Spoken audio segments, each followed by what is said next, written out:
এক ব্যক্তি একদিন একজন সাধু বাবার কাছে গেলেন। গিয়ে বললেন, সাধু বাবা, আমার জীবনে কোনো খুশি নেই।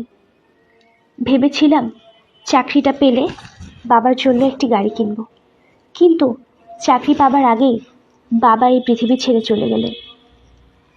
তারপর ভেবেছিলাম প্রমোশনটা হলে ছেলে মেয়েদের নিয়ে ঘুরতে নিয়ে যাব, কিন্তু প্রমোশনই হলো না। সাধু বাবা, আমি কি কখনো খুশি হতে পারবো না? সমস্ত কথা শুনে সাধু বাবা বললেন, পাশের বাগানে যাও, গিয়ে দেখবে একটি লাইনে অনেকগুলো গোলাপ ফুল গাছ আছে। সেই লাইন থেকে তুমি সবচেয়ে সুন্দর গোলাপ ফুলটি আমার জন্য নিয়ে আসবে।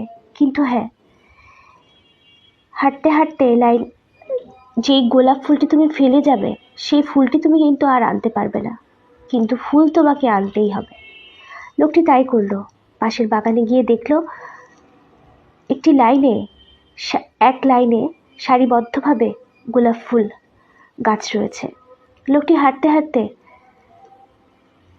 গোলাপ ফুল দেখতে পেল অনেক সুন্দর সুন্দর, কিন্তু ভেবেছিল সামনে আরো সুন্দর গোলাপ ফুল আছে। এই ভাবতে ভাবতে সে লাইনের শেষ প্রান্তে পৌঁছে গেল, কিন্তু দেখলো পেছনের গোলাপ ফুলগুলোই সবচেয়ে সুন্দর ছিল এবং শেষ প্রান্তে শুকিয়ে যাওয়া গোলাপ ফুল